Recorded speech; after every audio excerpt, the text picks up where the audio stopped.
Hi friends, எல்லாருக்கும் வணக்கம். Advance Vinayagar Chaturthi. இன்னிலேருந்து ஒரு ஃபுல்லாக Vinayagar Chaturthi special recipe video போட போகிறோம். முக்கியமாக விநாயகருக்கு ரொம்ப பிடிச்ச கொழுக்கட்டை விதவிதமாக செஞ்சு அசத்த போகிறோம்.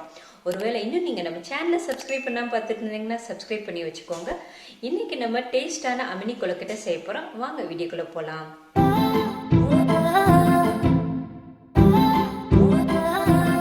கொழுக்கட்டை பண்ணுறதுக்கு அரை கப் அரிசி மாவு வறுத்துருக்கேன். தேவையான அளவு உப்பு சேர்த்துடலாம். தண்ணி ஊற்றி அரிசி மாவை நல்லா மிக்ஸ் பண்ணி விட்டுறலாம்.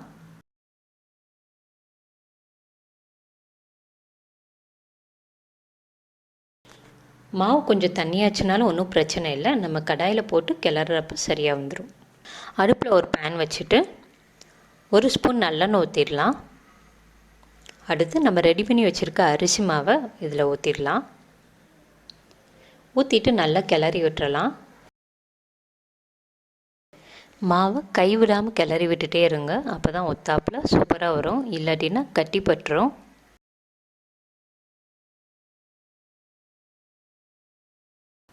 பாருங்கள், கடையில் மாவு ஒட்டாமல் சூப்பராக வருது. இந்த ஸ்டேஜில் நம்ம ஸ்டவ் ஆஃப் பண்ணிடலாம். அரிசி மாவை ஒரு பிளேட்டில் ட்ரான்ஸ்ஃபர் பண்ணிவிட்டு 2 ஸ்பூன் எண்ணெய் ஊற்றி நல்லா இழுத்து பிசைஞ்சு விட்டுறலாம்.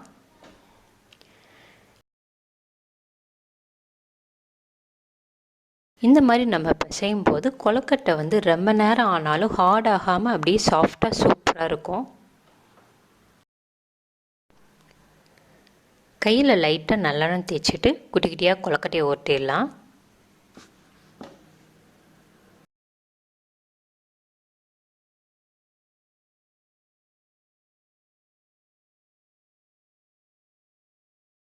எல்லா மாவையும் கொழுக்கட்டை பிடிச்சாச்சு. இதை நம்ம அடுத்து வேக வச்சிடலாம். இட்லி சட்டியில் தண்ணி ஊற்றி சுட வச்சுருக்கேன். இட்லி தட்டில் எண்ணெய் தடவி வச்சுருக்கேன். இதில் நம்ம ரெடி பண்ணி வச்சுருக்க கொழுக்கட்டையை வச்சு வேக வச்சிடலாம்.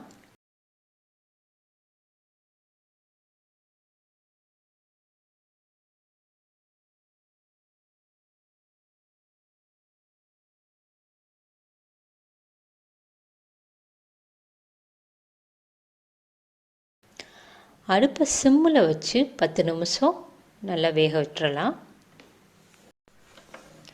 10 நிமிஷம் ஆயிடுச்சு. நம்ம மூடியை ஓப்பன் பண்ணி பார்த்துடலாம். கொழுக்கட்டையெல்லாம் நல்லா வெந்துடுச்சு. இது ஆறுனதுக்கப்புறமா ஒரு பிளேட்டில் ட்ரான்ஸ்ஃபர் பண்ணிடலாம். கொழுக்கட்டையை ஒரு பிளேட்டில் ட்ரான்ஸ்ஃபர் பண்ணியாச்சு. அடுத்து கொழுக்கட்டையில் மிக்ஸ் பண்ணுறதுக்கான பொடி ரெடி பண்ணிடலாம். அடுப்பில் ஒரு கடாயை வச்சிடலாம். 1 ஸ்பூன் கடலைப்பருப்பு எடுத்திருக்கேன். இதை போட்டுடலாம். அடுத்து 1 ஸ்பூன் உளுந்தம்பருப்பு எடுத்திருக்கேன். அதையும் போட்டுடலாம். போட்டுட்டு இதை நல்லா வறுத்து விட்டுறலாம்.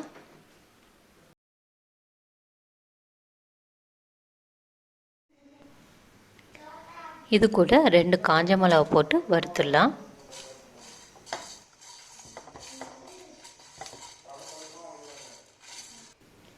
இது கூட கொஞ்சோண்டு கருவேப்பிலை போட்டு வறுத்துடலாம்.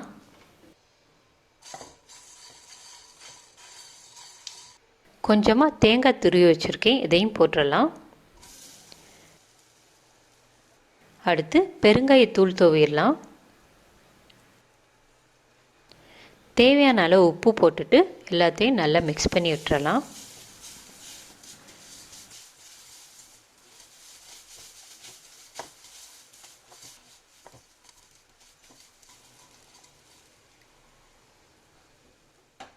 நம்ம வறுத்ததை ஒரு பிளேட்டில் கொட்டிட்டு எல்லா பக்கமும் நல்லா பரப்பி விட்டு ஆற வச்சிடலாம்.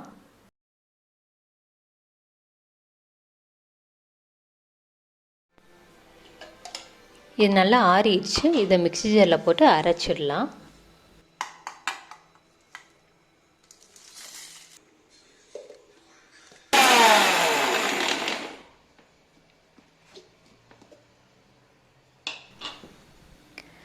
இந்த மாதிரி பவுடரை அரைச்சி எடுத்துக்கோங்க.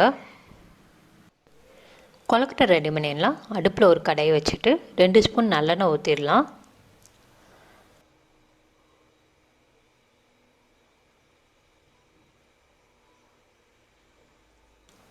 கால் ஸ்பூன் கடுகு போட்டுடலாம்.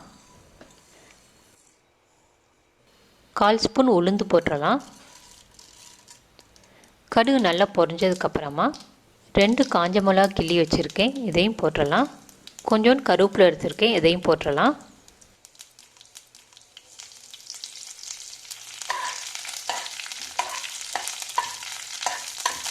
அடுத்து நம்ம வேக வச்ச கொழுக்கட்டையை போட்டு நல்லா கிளறி விட்டுறலாம்.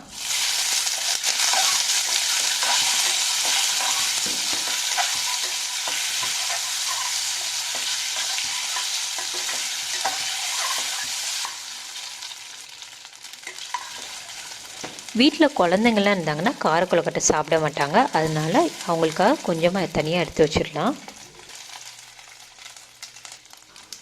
இதில் நம்ம ரெடி பண்ணி வச்சுருக்க பொடியை தூவி கிளறி விட்டுறலாம்.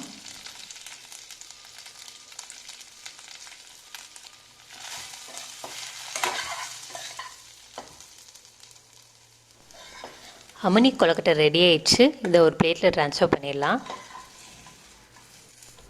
அமனி கொழுக்கட்டை ரெடி ஆயிடுச்சு, பார்க்குறக்கே அழகாக இருக்குது.